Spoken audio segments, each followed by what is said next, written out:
why isn't objectivism more famous? I think because it's so challenging. It's not challenging to me, right? When I first encountered objectivism, it's like after the first shock and after the first kind of, none of this can be true, this is all BS, and fighting it, once I got it, it was easy. It was easy. It required years of studying, but it was easy in the sense of, yes, this makes sense.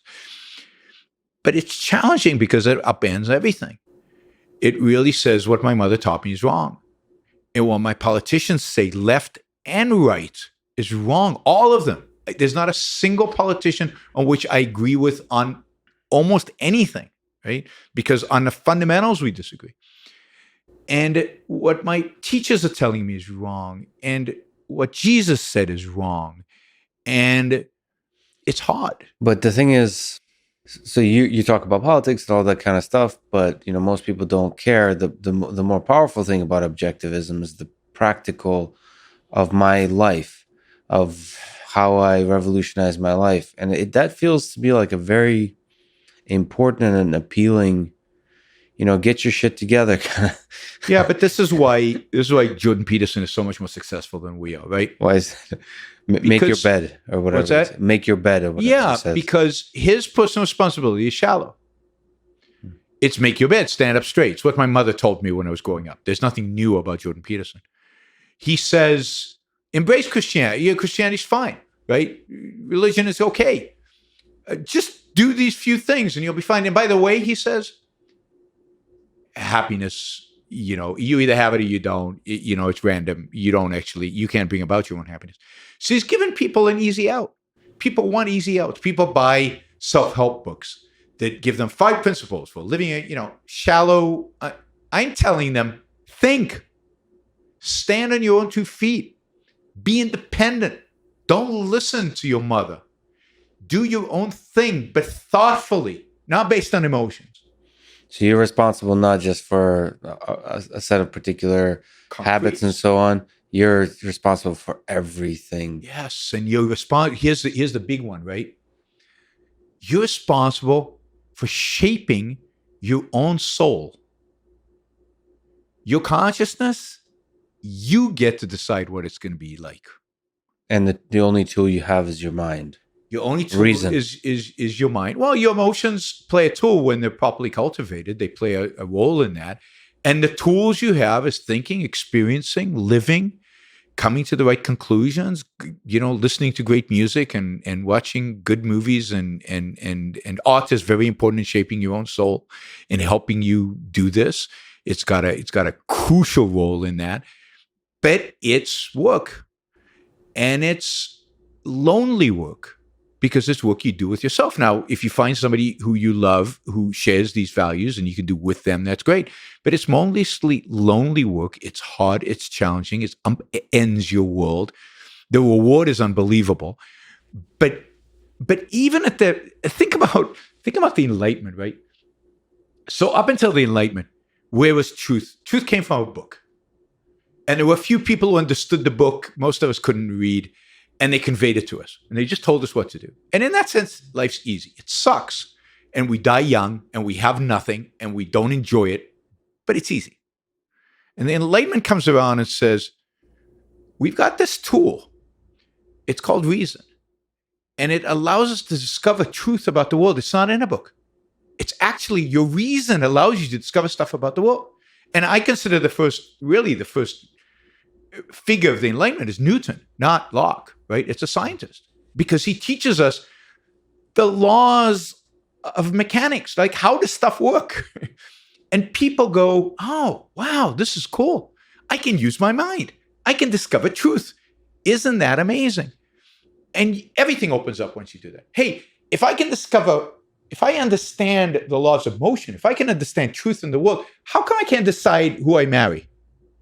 I mean, everything was fixed in those days. How come I can't decide what profession I should be in, right? Everybody belonged to a guild. How come I can't decide who my political leader should be? So it's all reason. It's all, once you understand the efficacy of your own mind to understand truth, to understand reality, discover truth, not understand truth, discover it. Everything opens up. Now you can take responsibility for your own life because now you have the tool to do it. But we are living in an era where postmodernism tells us there is no truth, there is no reality, and our mind is useless anyway. Critical race theory tells us that you're determined by your race, and your race shapes everything, and your free will is meaningless, and your reason doesn't matter because reason is just shaped by your genes and shaped by your color of your skin. It's the most racist theory of all. And you've got our friend at UC Irvine telling them, oh, your senses don't tell you anything about reality anyway. Reality is what it is. So, what's the purpose of reason? It's to invent stuff. It's to make stuff up. And what use is that? It's complete fantasy. You've basically got every philosophical, intellectual voice in the culture telling them their reason is impotent. There's like a Steven Pinker who tries, and I love Pinker, and he's really good, and I love his books. But, he needs to be stronger about this. And there's a few people partially in the intellectual dark web and otherwise who are big on reason, but not consistent enough and not full understanding of what it means or what it implies. And then there's little old me. and it's me against the world in a sense, because I'm not only willing to accept to articulate the case for reason, but then what that implies. It implies freedom, it implies capitalism, it implies taking personal responsibility over your own life. And the other intellectual dark web people get to reason and then, politics, you can be whatever. No, you can't. You can't be a socialist and for reason. Right. It doesn't actually, those are incompatible. And you can't be a determinist and for reason. Reason and determinism don't go together. The whole point of reason is that it's an achievement and it requires effort and it requires engagement, it requires choice. So it does feel like a little old me, because that's it. The allies I have are allies. I have allies among some libertarians over economics. I have some allies in the intellectual dark web, maybe over reason, but none of them are allies in the full sense. So my allies are the other objectivists, but they're not a lot of us. For people listening to this, for the few folks kind of listening to this and thinking about the trajectory of their own life, I guess the takeaway is reason is a difficult project, but a project that's worthy of taking on. Yeah, and difficult is, I don't know if difficult is the right word, because difficult sounds like it's, I have to push this boulder up a hill. It's not difficult in that sense. It's difficult in the sense that it requires energy and focus.